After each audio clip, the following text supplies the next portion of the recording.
En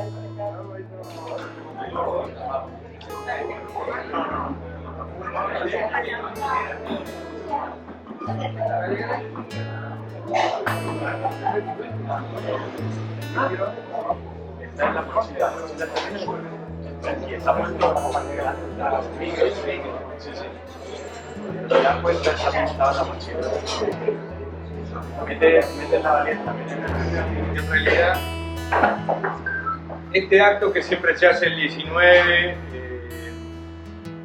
entendimos que era para que todos pudiéramos estar de la mejor manera, también correr un poquito. Agradecemos a todos que estén aquí, especialmente a todos los compañeros, al senador Marcos Carámbula, a Roberto Conde también, a Jorge Mazarovich del Partido Comunista que está con nosotros, pero especialmente le agradecemos mucho a la hermana de Telva que está con nosotros en esta noche y a todos, ¿no? A todos por estar aquí. Queremos compartir algún saludo que nos llegó. Muy honrado con la invitación que me hacen, me gustaría poder estar allí de mil amores, pero ese día tengo que estar acá en Buenos Aires, que no sea deseando estar allí con ustedes y cumpliendo otros compromisos de trabajo. Desde el Comité Fernando Morroni les saluda fraternalmente Daniel Russo Villotano, que es un compañero desde Buenos Aires. También desde Buenos Aires saludando a este acto de la memoria y homenaje a Telva Juárez y a todos los compañeros. Lamenta no poder estar aquí con nosotros, pero a falta de la presencia vayan estas líneas, dice, de saludo, de admiración, de cercanía geográfica e ideológica. Mira, del corazón firma esta carta Emilio Capazzi, también desde Buenos Aires, desde allí. Y especialmente esta comunicación que nos llega desde Carmelo, desde Colonia. Queremos dejar un abrazo a todos los compañeros y compañeras y queremos homenajear en este acto a todos los militantes por el socialismo y la libertad, a los militantes de las generaciones pasadas y presentes, y sobre todo a los que vendrán, porque esta lucha tiene historia y tiene futuro. Algunos como Telva dieron su vida, otros dan su tiempo, su esfuerzo, su compromiso, pero siempre viviendo la militancia con la alegría de quien ofrece algo. Militancia política que nada tiene que ver con una carrera política. Como dijo Gerardo Gatti, a todos los que sin mezquindades, a su manera y en su medida luchan por estos ideales, los llamamos compañeros. Arriba los que luchan, la agrupación del espacio 567 de Carmelo, Colonia. Y con esto damos comienzo. Damos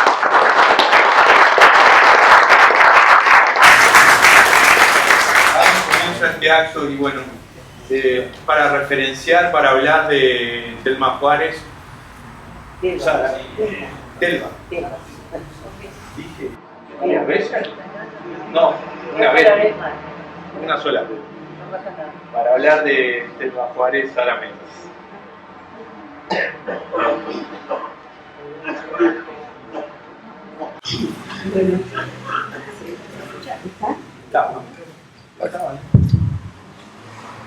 Buenas noches a todos y a todas las compañeras y compañeros. Y bueno, me encuentro con un montón de caras, hace un montón de tiempo que no veía, y es una alegría. Y es una alegría también que nos convoque Telva, una compañera de tantos años de militancia, y quizás de la cual hemos hablado muy poco, de la que sabemos muy poco. En la revista de compañeros, que muchos de ustedes han de llevar, hay una nota que tiene un pie que habla un poco también de su trayectoria, pero es una trayectoria que aparece por parte del Ministerio de Defensa y del Ministerio del Interior. Pero está bueno que había tenido una larga trayectoria. Telva fue parte de la Federación Anarquista Uruguaya, integró la FAU, integró la Resistencia Obrera Estudiantil, integró también la OPR 33 y fue fundadora del Partido de la Victoria del Pueblo. en el año 75. Denota años de militancia, de integridad en su acción política, y quizás para muchos no tenemos conciencia de lo que significa, pero más de una vez nos encontramos con gente en el extranjero que se sorprende de que un partido haya sido conformado como tal en el exilio. Bueno, Telva llegó a la fundación del PVP en el exilio como un cierre de su militancia, porque al poco tiempo aparece fue asesinada en el exilio en Argentina. Telva se integra en la década del 60, mediados de la década del 60, al Instituto Normal, y proviene de una familia muy humilde de Cerro Largo. Habían sido criados tanto Telva como Elda, su hermana que está acá, por el Nano Pérez, un caudillo blanco de ese departamento, y tuvieron la posibilidad ambas de estudiar. Y Telva llega a Montevideo y estudia magisterio, comienza magisterio. Lo que yo voy a tratar de narrar hoy de forma breve, pero que creo que lo importante de todo esto es que empecemos a hablar y darle carne y sustancia a los militantes que han quedado desaparecidos, que han sido asesinados, a través de la historia, de los recuerdos. Nosotros, cuando nos planteó Brenda de esta actividad, tratamos de conectarnos con compañeros de magisterio que habían conocido, que habían sido no solamente compañeros, sino amigos de Telva, para poder justamente encontrar todos esos elementos que vayan configurando la personalidad, que no es simplemente el cuerpo que aparece en las calles en Buenos Aires asesinado, sino que es una trayectoria de una dura infancia, una dura adolescencia y una juventud que eligió ese camino que fue el de la lucha y el compromiso por la libertad y romper la subjugación, sobre todo la subjugación de la miseria que ella bien conocía. Decía que el Instituto Normal, mediados de la década del 60, va a sufrir un cambio en su conformación, estudiantil, porque la mayor parte, ustedes saben, eran mujeres que venían de colegios cristianos, colegios católicos, y que comenzaban una carrera que eran 4 años y que podían tener un lugar de trabajo seguro, casi seguro. Y esta era la composición en gran parte del Instituto Normal. Sin embargo, en esos años cambia porque muchas facultades no permiten ingresar terminado el segundo ciclo de secundaria con materias previas. Entonces, mucha gente ingresa a magisterio para hacer un año de actividad, otros con vocación, otros a descubrir algo. Y por lo tanto, ya no son jovencitas de 16 años, sino que son 20, 22 años, y hay muchos de ellos con alguna trayectoria gremial ya en los lugares donde habían estudiado. Esto va a dar una característica distinta al Instituto Normal.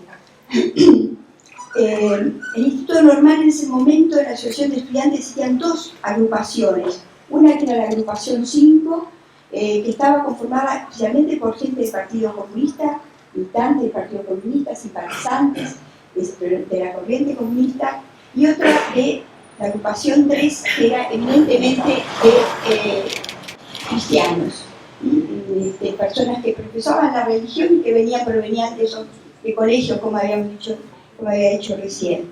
Sin embargo, en esta agrupación justamente va a sufrir un cambio muy sustancial, y hay una persona que va a lograr en gran medida, junto con otras luego, pero que va a ser clave en esa formación, que es Gustavo Insaurralde. Gustavo Insaurralde era de los que había ingresado después de tener otros años de estudio y de tener una formación también política. Pero era más que nada un pedagogo que provocaba sin duda en sus relaciones con los jóvenes, no solamente los jóvenes, inmediatamente hubo un sentido de comunicación, de diálogo, y con una riqueza muy grande para provocar la discusión y buscar contenido en esa discusión. Es así que la figura de Gustavo va a lograr que esa agrupación de católicos pronto adquieran conocimiento de lo que es el mundo socialista, las ideas socialistas, y empiecen a militar buscando caminos por una transformación más profunda. En medio de eso, de ese instituto normal que empieza a movilizarse por el Vietnam, que está en lucha, que por primera vez aparece, que existe una, sin aparecer hasta entonces de forma precisa, pero existe también otra fuerza de derecha o que se empieza a manifestarse como tal, a través de una exposición que hacemos de fotos en el Instituto Normal, aparecen rotas las fotos sobre Vietnam y ahí por primera vez se agrupa, se conforma una agrupación que va a enfrentar justamente esta asociación de estudiantes mayoritariamente formada por ideas socialistas y dos agrupaciones claramente que se van definiendo por el socialismo y la libertad. La agrupación 3 se reúne en la casa de Tota y Elena. Elena era la estudiante de magisterio, la militante de magisterio, pero su madre se incorpora como ella a esas reuniones y va haciendo también un mismo proceso.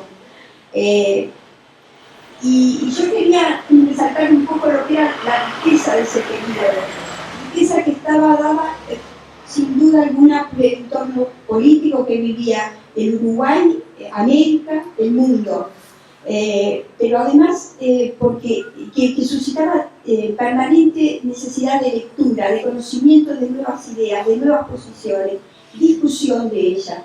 Yo recuerdo que Gustavo hasta nos llevaba a escuchar tangos a un sótano que había en la calle Eduardo Acevedo, un tango que es de pasta, con gramófonos, y eso daba pie a que analizáramos la letra de los tangos, que discutiéramos y que también analizáramos el contexto político de esas letras, de esos tangos que habían surgido en medio de los barrios, de los arrabales de Buenos Aires, de Uruguay.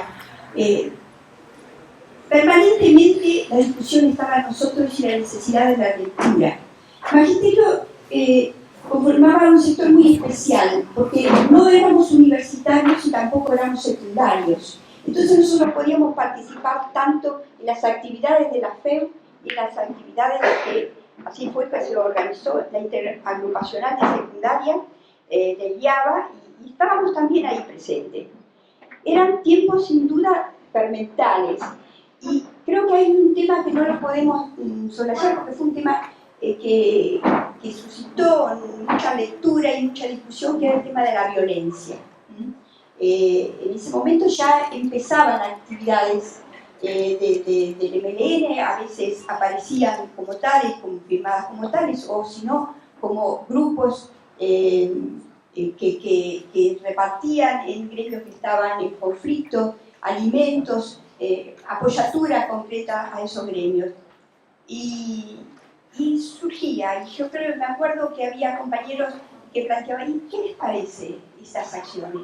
¿Qué creen? Buscando la opinión, pero siempre una opinión que permitía el diálogo, que permitía tener en cuenta las discrepancias y en base a eso hacer la discusión. Y el tema de la violencia era un tema que preocupaba y era un tema que estaba presente y no era un tema menor. Las movilizaciones que se llevaban a cabo, que empezaron a tomar cariz cada vez más duro. Yo recuerdo cuando estábamos en el Instituto Normal, en ese momento estaba en la calle Cuarén, entre 18 y Colonia. Claro, las asambleas las hacíamos en la escuela argentina, en los bancos de las escuelas. Y recuerdo que había un conflicto por superpoblación, porque el Instituto Normal no podía dar alojamiento a todo el ingreso que había habido en esos años. Sentábamos en el piso, cosa totalmente fuera de las normas de lo que era la formación del maestro, la pulcritud, y bueno, y salíamos a 18 a manifestar, y en la Plaza Libertad se armaban, se hacían los cursos donde se informaba qué estaba sucediendo. Y empezaron a reprimir a las mujeres. Me acuerdo inclusive una revista de Rojo Vivo que decía rompecabezas de señoritas, porque habían golpeado con toletes a mujeres en esos días. A los pocos meses de eso se produce la muerte de Susana Pinto. Las primeras muertes estudiantiles ya no era el tolete, sino que era el arma de fuego la que empezaban a utilizar. Hay una aceleración tremenda de los tiempos con respecto al tema de la violencia y a la conciencia que también esa violencia empieza a generar. Las misiones sociopedagógicas, cuando nosotros en el año 67 vamos a Capilla del Parruco, hacía 10 años que no se realizaban. ¿Por qué no se realizaban? Y porque se había visto claramente que eso provocaba una revolución dentro del movimiento de los estudiantes, porque se hacía no solamente magisterio, sino que hacía también extensión universitaria, que provocaba que al poco tiempo la gente empezara a militar, empezase a comprometer en su gremio, empezase a buscar opciones políticas partidarias. Y si bien no estaban prohibidas, simplemente el Consejo no financiaba, no ayudaba económicamente. Así fue que esas misiones salieron en base a el trabajo que se realizó, en principio por maestros como Julio Castro, como Luis Gómez, como Rubén Yáñez, que se dedicaron a dar charlas a contar lo que había sido la experiencia de la mina, esa formidable experiencia del magisterio uruguayo que había reunido a lo mejor de nuestro magisterio, no solamente lo mejor humanamente, sino también pedagógicamente, porque había una preocupación permanente en la formación. Este grupo seguía asesorando y preocupándose de los maestros que habían quedado comprometidos con sus proyectos en el campo. Y recuerdo que en el ISER, el Instituto Rural, el maestro Grillo era uno de los fundadores y donde nos reuníamos estudiantes de magisterio a ayudar a la fotocopia, a las mimógrafos eran ese tiempo, no era fotocopia, por lo cual se reproducían los materiales y se enviaban. Eran materiales que tenían que ver con temas pedagógicos, con temas, pero también iba el sol y también iba la marcha para llegar a esos lugares tan recónditos a veces del país. Sin duda, el compromiso, la posibilidad de llegar al campo, que era para nosotros el lugar donde se padecía más penurias y donde era desconocido prácticamente para todos nosotros, era un objetivo a conocer para los que pensábamos ser maestros rurales.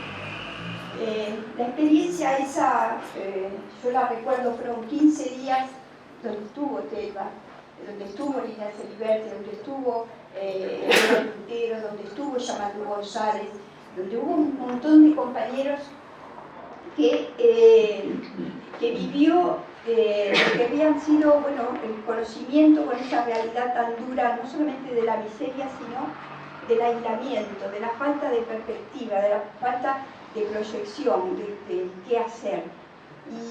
Y el dolor que significó para todos nosotros cuando tuvimos que partir y sabíamos que no dejábamos más que una ilusión que se agotaba muy rápidamente. Las asambleas que hacíamos en esas misiones, en las noches, amanecíamos discutiendo, amanecíamos hablando, analizando lo que se había hecho, pero también proyectando al día siguiente. Recuerdo que en los últimos días lo que hablábamos era de la revolución y estábamos con maestros y estábamos con el inspector Siriaco Cabrera, un personaje realmente del departamento de Durazno, inspector regional, que asistía a esas asambleas y que escuchaba con absoluto respeto de la discusión de esos jóvenes, y lo que daba muchas veces era preguntas que nos hacían reflexionar, pero para avanzar. Fue una maravillosa experiencia de convivencia y donde crecimos sin duda todos. Por supuesto, yo lo que recuerdo que cuando llegamos al Instituto Normal y teníamos que transmitir la experiencia de las misiones, lo que habían sido esos 15 días. Yo estaba al lado de Lilian Celiberti y nos consultamos en ese momento. Yo dije, Lilian, ¿vos vas a ser maestra rural? Y las dos dijimos que no. Vimos que realmente por otro lado iban a venir los cambios y no en el medio del campo, como habían dicho muchos maestros que estaban comprometidos con esa realidad, pero que también estaban siendo tragados día a día por esa realidad que no podían cambiar. En esa forma de los jóvenes de enamorarse y comprometerse con los proyectos, fue esta generación que integró Keilback, que permitió sin duda cambios en el instituto. Logramos que nos transfirieran, que el Instituto Normal se cambiaron para el Prado. Y allá estábamos en Laguna Merino y Castro. Y nosotros que estábamos tan acostumbrados al centro y que cualquier actividad céntrica suscitaba la atención y podíamos lograr movilizaciones muy fácilmente o integrarnos a movilizaciones muy fácilmente, decíamos, ¿y acá qué hacemos? Y bueno, y fue maravilloso porque lo que se hizo en ese momento, que tenía que ver sin duda también con el momento histórico, que era, en ese momento se estaba planteando la unificación de las posturas combativas dentro de los gremios. Y ahí se estaba formando lo que fue luego un llamado a agrupaciones sindicales, agrupaciones gremiales en los sindicatos para conformar lo que fue la tendencia combativa dentro del movimiento sindical. Y empezamos a conocer los talleres que había en la zona, los múltiples talleres, fabriquitas, Pepsi Cola, que estaba en la embotelladora, que no era tan pequeña, y nos conectamos con los lugares de trabajo del barrio, con veterinaria que estaba cerca, y ahí empezamos a conocer la otra realidad del trabajo de agronomía. Y ahí empezamos a conocer la otra realidad de esa consigna, la otra realidad, vamos a hacer cuerpo de esa consigna que era obreros y estudiantes unidos y adelantes. Y bueno, y participábamos en las ferias vecinales cuando había marcha para difundir el conflicto del barrio. Y así se fue creciendo. Magisterio fue, sin duda, en esos años, un centro que llegó a tener la representación de todas las corrientes políticas existentes en ese periodo tan rico de fines del 60 a principios del 70. Quizás mucho, hoy podemos analizar muchas cosas, mucho no terminamos la carrera por tomar las banderas del partido, las ideas de la revolución, pensando sin duda de que iba a ser corto el camino y que podríamos ejercer tal como queríamos en el campo o en la ciudad, pero ejercer ser maestros para el cambio, ser maestros para lograr realmente lo que planteábamos, la justicia social.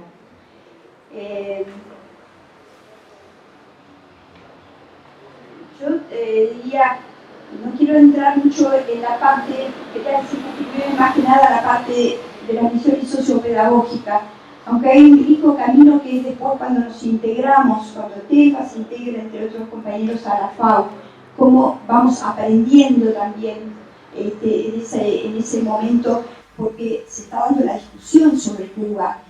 La FAU ya no es, apoya la revolución cubana y por lo tanto hace un rompimiento con muchas organizaciones, con muchas organizaciones anarquistas que eran anarquistas mucho más ortodoxas, y cuando Fidel se declara marxista-leninista no pueden aceptar esa definición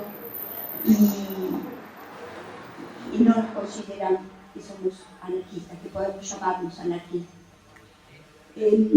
La verdad, a mí me citaron para una charla entre compañeros del PVP y alguna, como era abierta, siempre puede venir otra gente nueva. Y a mí me parecía muy importante, la había pensado así, pero no la voy a hacer así ahora, es incursionar más a lo largo de lo que fue la FAU, la OPR, la Resistencia Obrera Estudiantil y la OPR, aunque sea en una línea, era para terminar por eso, con la formación del partido en el exilio. Porque me parecía importante que los jóvenes, las generaciones nuevas pudiesen tener ese hilo conductor que recorrió, ese hilo que condujo, en la cual estuvo Telva y muchísimos otros que no terminaron la carrera de magisterio, o que la terminaron y pudieron ejercerlo un poco, pero que se graduaron sin duda, como dijo el loco Duarte, se graduaron de revolucionarios. Yo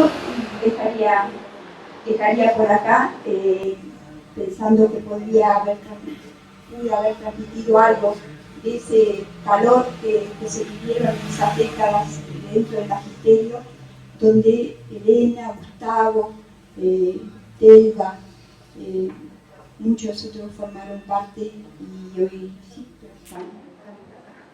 Muchas gracias.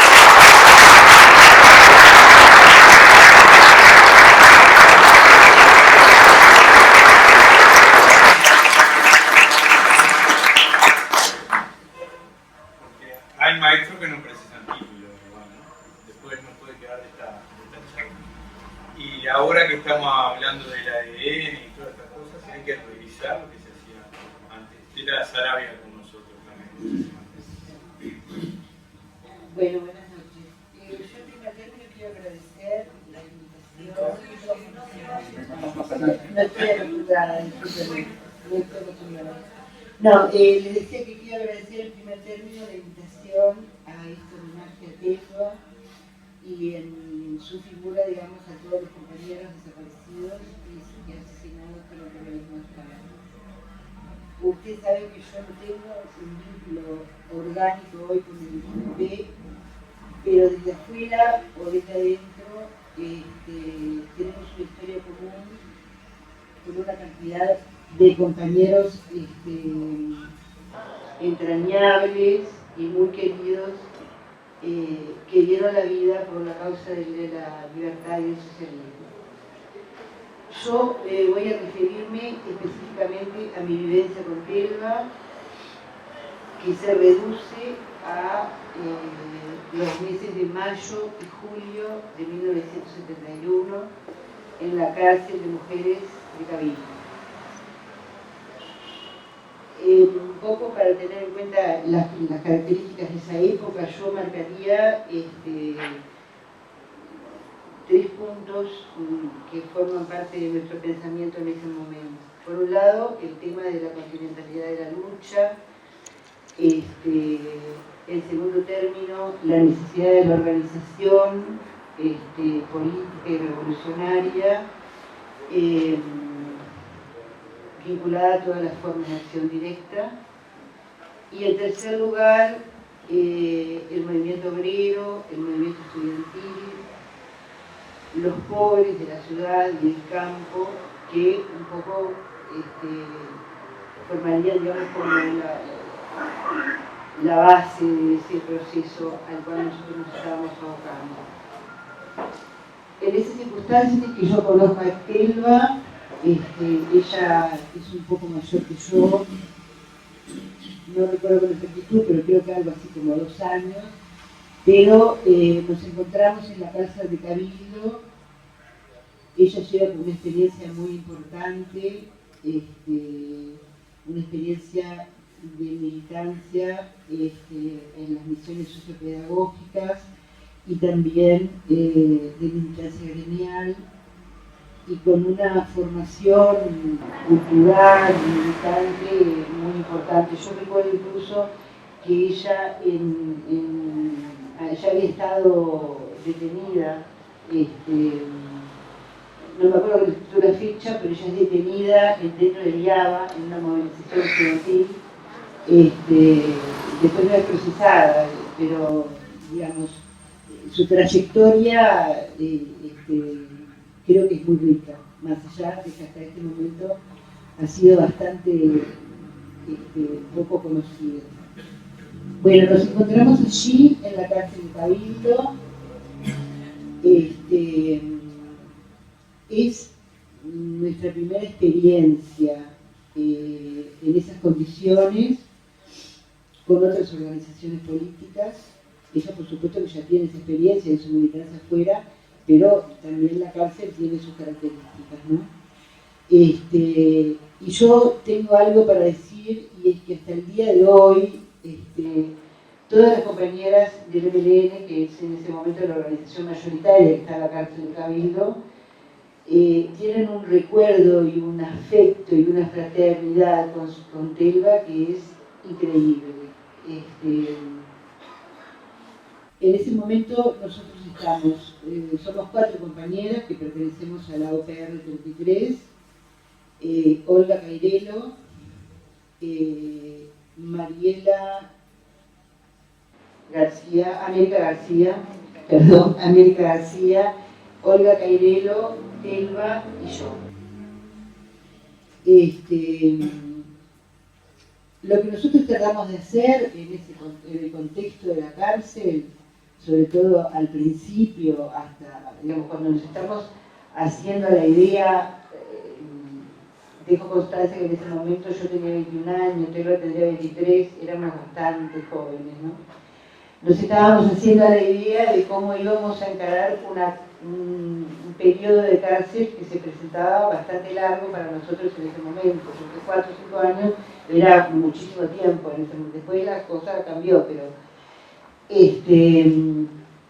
y bueno, ahí nos organizábamos en tareas que desarrollábamos como grupo político, manteniendo un vínculo con el exterior en ese momento, manteniendo un vínculo con los compañeros que estaban detenidos en el penal de Punta Carretas, haciendo ejercicios de lectura de hojillas de cigarrillo escritas en tinta de limón, y siempre tratando de mantener un vínculo con lo que era la realidad de la lucha afuera, ¿no? Lo mismo con los compañeros que estaban en el penal de Libertad, en el penal de Punta Carretas en ese momento, el intercambio con ellos. También desarrollábamos en ese momento, y ahí es que surge todo ese gran afecto que hay por Telva, actividades que eran comunes a todos los grupos políticos, ¿no? Bueno, se plantea allí, esto que yo les estoy hablando, Telva llega a la cárcel de Cabildo el 18 de mayo de 1971 y la fuga se produce el 30 de julio de 1971. Nosotros en ese momento, tanto las compañeras de OPR como las compañeras de lo que se denominaba en ese momento la microfracción dentro del MLN, conocimos la concreción de la fuga muy sobre la fecha en que se concreta. De todas maneras, nosotros lo primero que hacemos es conversar entre nosotros y tratar de establecer si vamos a participar o no y por qué vamos a hacerlo, ¿no? Salvo una compañera que es América García, que resuelve no participar en la fuga. Ella en ese momento tiene diferencias muy importantes con el MLN, bueno, tal. Ella decide no participar, pero no significa ningún obstáculo. Las otras 3 que quedamos participamos con el objetivo de volver de donde veníamos, ¿no? De volver a reinsertarnos en nuestra organización y de volver a reinsertarnos en la lucha. Yo tengo un recuerdo que es muy particular y que es muy conmovedor para mí, que cuando nosotros conversamos, una noche estábamos las 3 conversando en una cucheta y que resolvemos participar en la fuga,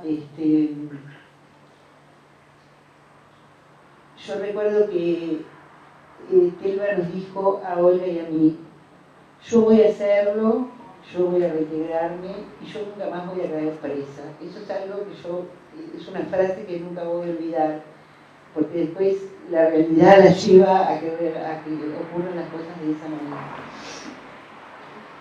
Bueno, ese sería, digamos, el periodo que vivimos dentro de la cárcel de Gavilli. Ya les digo, es muy corto, pero es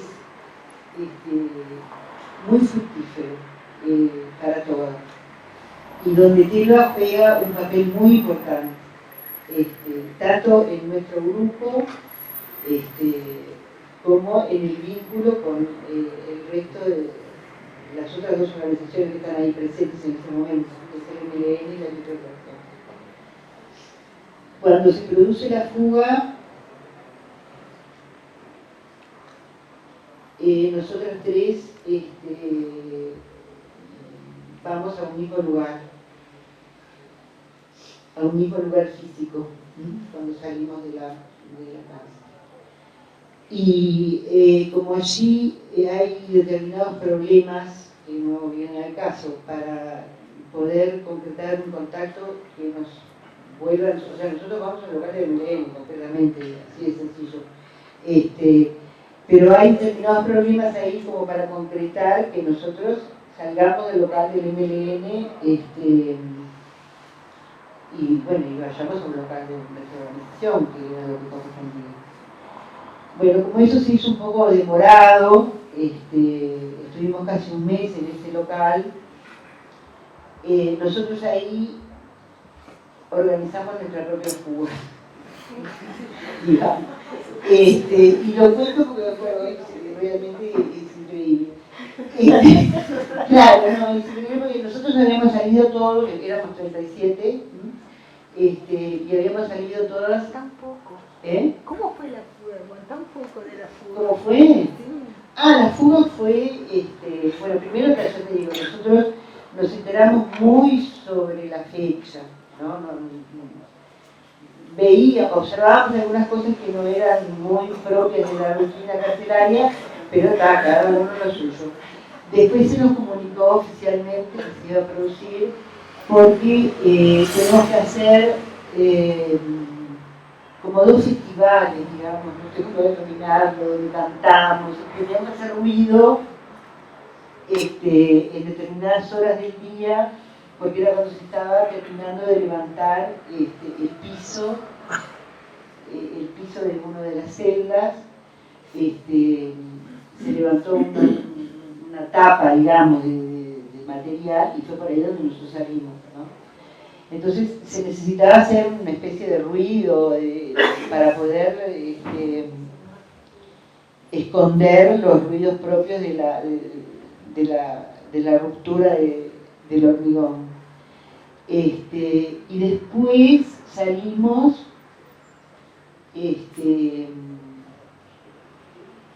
por la cloaca, se nos dieron las instrucciones de cómo iba a ser, de que teníamos que ir con qué nos podíamos encontrar, salimos todas con una linterna. Yo nunca lo usé, no me fue necesario, no sé si alguna la habrá usado, una linterna que era para enfocar a las ratas, porque parece que si las enfocaba con luz se iba, no sé cómo fue, eso fue el bueno que me hicieron, no sé si era así o no. Y salimos por orden de organización, ¿no? Eso sí, salió primero todas las compañeras del MLN, después salimos nosotras tres, Olga, Telva y yo, y después salieron en último término las compañeras María de Morás y Susana Alberti, que eran las dos compañeras de la microfracción. Bueno, recorrimos las cloacas. No fue tan grave ni tan horrible como se nos había pintado el cuadro. De repente ibas por ahí, te encontrabas con algún chorro que te caía medio extraño por el camino, pero nada más que eso. Pero ¿qué pasa? Salimos todos a una casa nosotros ahora estuvimos sacando unas fotos de esa casa en la calle, es en la calle Constitución y Nueva Palmira. Salimos todas, emergemos por otro agujero todas. ¿Y qué pasa? Hay 37 pares de mocasines marrones, 37 polleras escocesas exactamente iguales,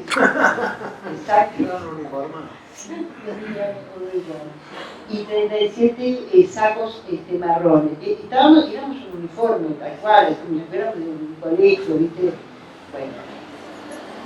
Pero claro, supuestamente cada una iba para lugares diferentes, lo cual fue así. Nosotros fuimos a un local del MLN, donde además había 2 compañeras del MLN. Que también eran fugadas. Lilia Maciel y Tela. Claro, no, éramos todas fugadas. Y eso era un local con una cobertura que no sé bien qué era. Ahí también tuvimos nuestros problemas. Y Tela tenía muchísimo sentido del humor. Porque ¿qué pasa?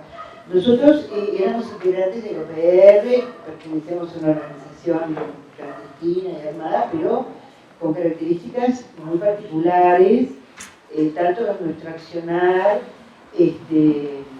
como en los objetivos, ¿no? Y en la formación, por ejemplo, desde el punto de vista militar, la verdad que éramos bastante carentes de la misma. Entonces, en ese local, supuestamente nosotros debíamos de regirnos con las directivas de los integrantes de ese local. Entonces, se nos plantea cuando llegamos que teníamos que tener nosotros 3, más nosotras 2 mujeres, y 2 hombres que estaban solo de día, ellos no estaban de noche.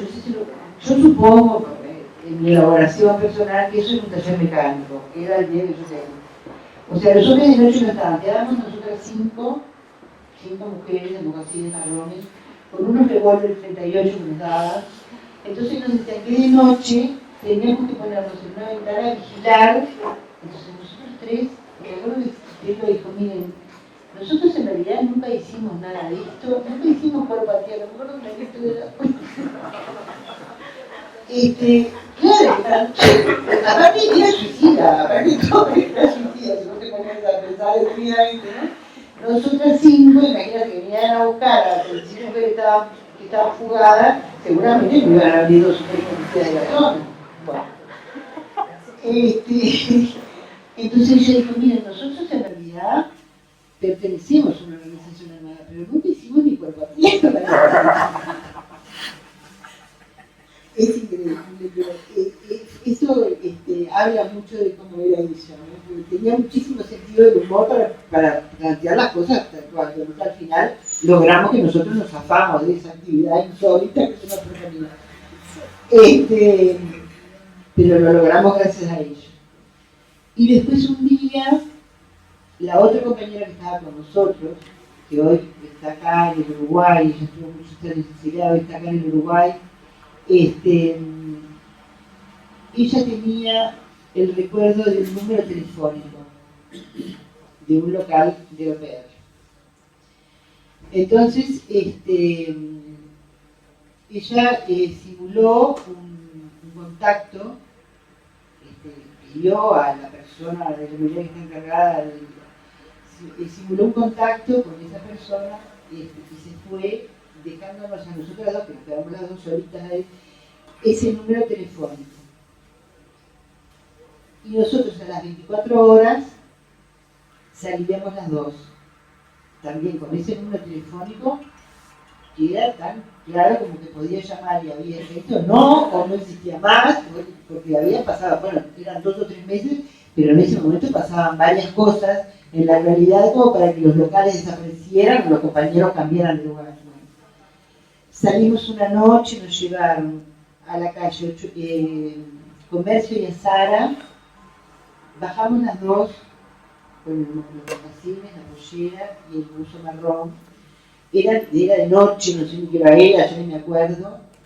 Y ahí en Comercio y Azara, creo que todavía existe, o si no, hasta hace muy poco tiempo, es un boliche chiquito que había, y nos habíamos conseguido, no sé cómo, una moneda para un monedero. Llamamos, por suerte, bueno, y fuimos tuvimos la suerte de que ese local existía, de que ese número respondió un compañero que nos vino a buscar a los 10 minutos y bueno, nos llevó a la casa de un compañero de Funza. Y bueno, esa fue la última vez que vi a Telva. La última noche que pasamos juntas, porque después como cada una fue para un lugar diferente y después tuvimos diferentes trayectorias. Pero me interesaba eso, hablar de ella, porque creo que ha estado muy invisibilizada durante todos estos años. Y sobre todo me importaba resaltar todo esto que veíamos con Sarita, ¿no? Que esta militancia, esta entrega a la lucha de Telva, que finaliza como finaliza, no es una cosa que aparece de un día para otro, sino que tiene un arraigo en su vida y que creo que merece un homenaje que debe para la sociedad.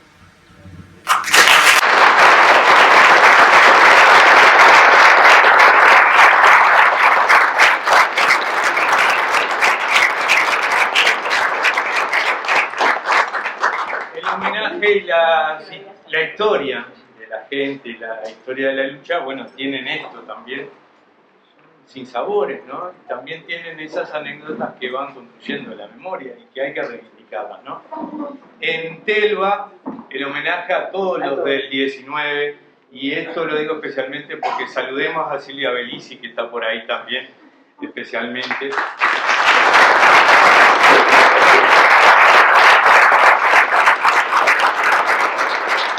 Le agradecemos y saludamos a Lile Caruso también, que está por ahí.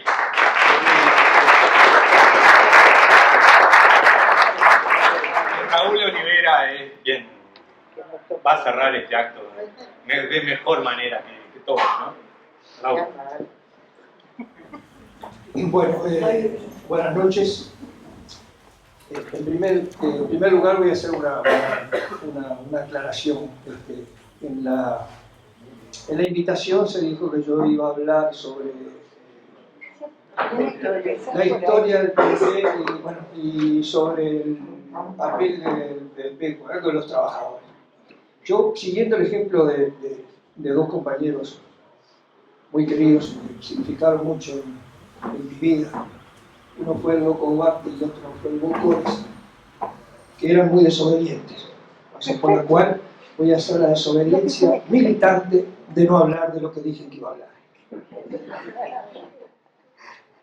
Hoy, y también cuando me preguntaron qué iba a decir, yo dije, mira, estas cosas, cuando se hablan de esas cosas tan profundas, no las pienso antes, sino que es una olla que se destapa, bueno, y hay que ver qué es lo que sale.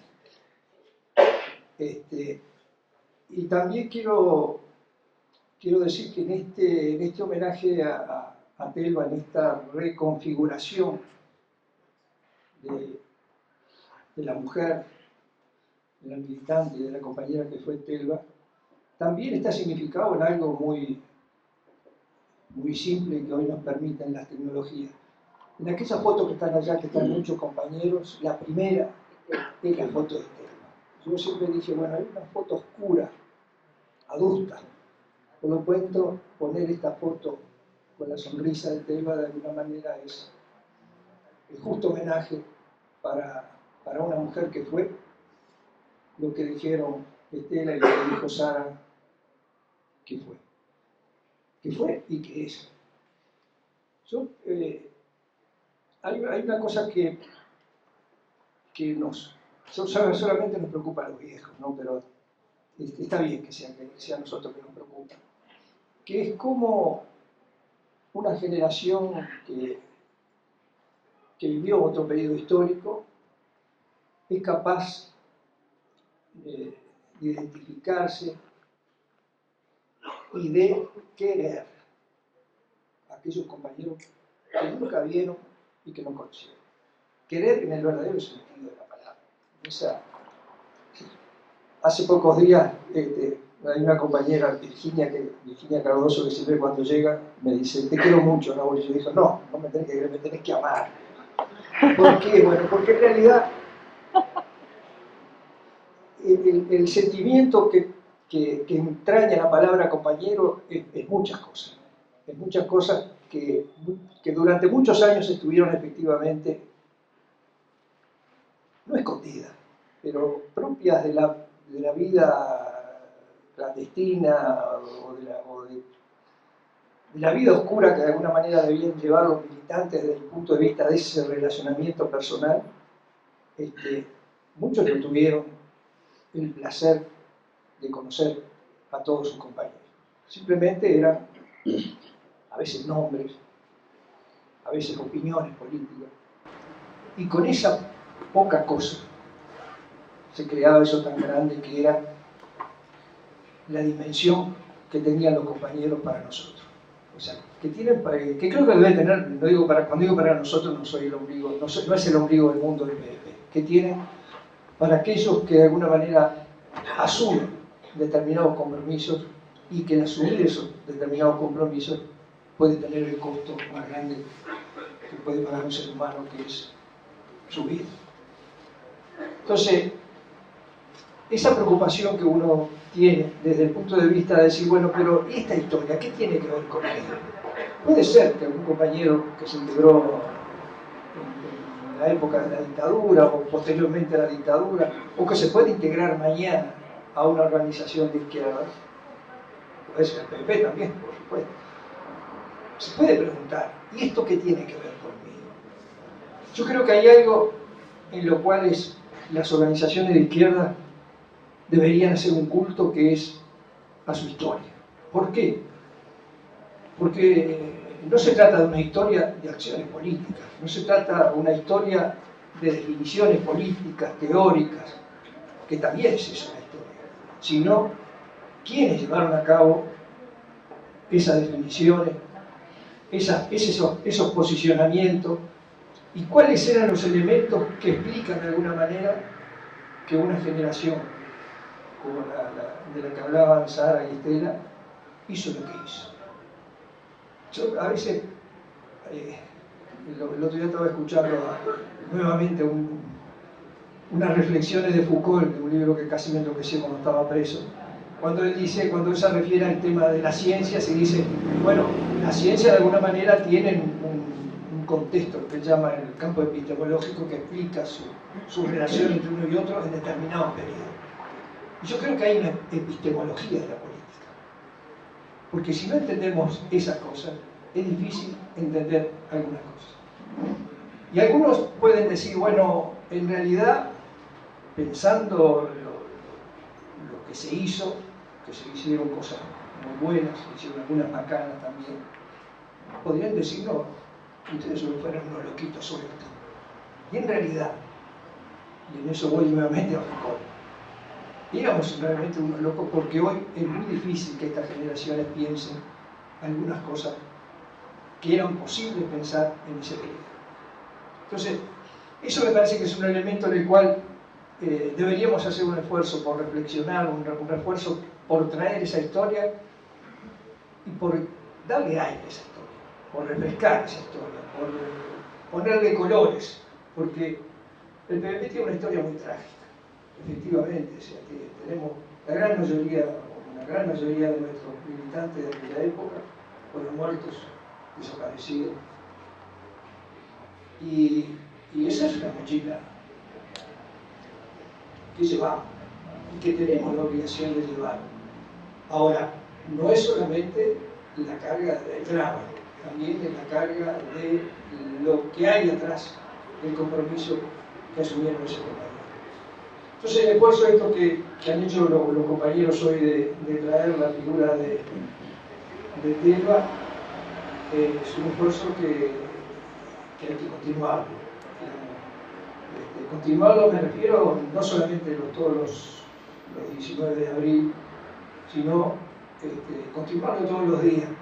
Porque Hugo decía siempre, con relación, digamos, a uno de los dramas que estamos viviendo en las izquierdas, en nuestro país y en el mundo, Hugo hablaba de Alicia en el País de la Maravilla, y decía, bueno, que todos deberíamos regalar espejos para que todo el mundo se mire, para no olvidarse lo que es. Bueno, en el espejo de la política no hay que mirarse solamente uno, El espejo de la política implica mirar a todo lo que está a nuestro alrededor. Y ese es un espejo particular de la política, que también es hermano del espejo que planteaba Hugo, que es desde el punto de vista de saber de dónde venimos y saber a dónde vamos. Es un elemento importante para no perder la brújula de las cosas que nos hemos planteado. Yo caigo a veces todos tenemos, cuando hablamos, se nos pega alguna palabra. A mí yo me doy cuenta siempre que se me pega, yo digo siempre de alguna manera, lo repito muchas veces. Bueno, de alguna manera, siempre, en las situaciones más difíciles que hemos tenido, hemos encontrado aquel elemento de nuestra historia que nos ha permitido mantener viva un compromiso por algunas de las cosas que nos hemos planteado como horizonte de nuestra acción. Sara decía, porque sobre la historia nuestra, yo estoy cerca de cumplir 50 años y digo en esta organización, y uno me dice, ¿cómo vas a cumplir 50 años en el PDP si fue fundado en el 75? Y más, cuando se fundó yo estaba preso. No, porque yo me considero que soy parte de una corriente que tiene sus distintos nombres. Sara dijo recién, pertenecimos a la Federación Anarquista y pertenecimos a la FAO. ¿Por qué hizo esa distinción? Porque no es lo mismo. Entonces hoy, si hay alguien que se considera que es anarquista y piensa que la historia que sigue o después, la historia de Gerardo, es parte de su historia, tiene razón en un cachito así, en el resto no. Entonces, en esa disputa que hay sobre la historia, yo creo que también eso lo debemos de tenerlo claro, y lo deben de tener claro las nuevas generaciones. Nosotros, de alguna manera, no le trasladamos a aquellos compañeros que hoy siguen levantando nuestras banderas el mismo drama o el mismo compromiso, no sé si llamarle compromiso, o el mismo sentimiento que podemos sentir, que pudimos tener y seguir teniendo ahora, o el mismo dolor que podemos seguir teniendo hoy con relación a compañeros que ya no tenemos entre nosotros. Eso no es algo que se da, ni es algo que se compra en el almacén de la esquina, sino que es algo que se construye a partir de una labor que a veces los avatares de la dinámica diaria de la política actual nos hace que no le demos la suficiente importancia, que es considerar que un partido no es solamente sus definiciones, sus objetivos actuales, sino que es su historia y la historia de sus compañeros. ¿Por qué razón? Porque los compañeros Telva no hizo lo que hizo y no dijo lo que dijo Estela, que de alguna manera también lo pensó y lo quiso llevar a la práctica, y lo llevó a la práctica también Elena. O sea, había ese compromiso que se asumía antes, inclusive sin saber la profundidad de lo que se estaba comprometiendo uno, pero que hizo lo posible por llevarlo a la práctica. Yo creo que eso es algo que a veces resulta difícil de pensarlo, resulta difícil de transmitirlo, pero que si no lo asumimos, nos vamos a encontrar que la acción política actual nos quita casi, diremos, que lo que le da sabor a la política, porque la política es un caldo bastante, a veces bastante agrio, que es querer a los compañeros, que es del compañerismo, que es compartir las cosas buenas y las cosas malas, compartir los desafíos políticos, los desafíos morales, los desafíos éticos que efectivamente hoy están en el orden del día. Yo quería decir esto y quería terminar con una cosa muy personal. Cuando dije en un comienzo que me sumaba a la desobediencia que practicaba Hugo, bueno, eso no precisa que se lo diga porque de ustedes ya lo conocían. Hugo decía, bueno, vas a tener que hablar de esto, y después cuando se ponía a hablar hablaba de lo que él quería. Bueno, y el Loco Duarte hizo en eso fui testigo. A mí me tocaba hablar con él, compartir con él, quizás, creo que hasta fue mi primer acto público, yo hablé, no sindical, sino político, un acto en Funza, donde efectivamente habíamos estado reunidos con el Loco pensando que era lo que teníamos que decir. Y tenemos que hacer un discurso de la unidad.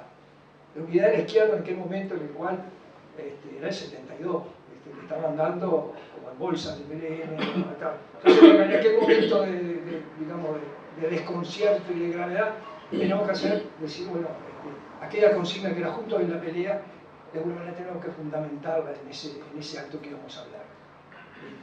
Y habíamos acordado eso.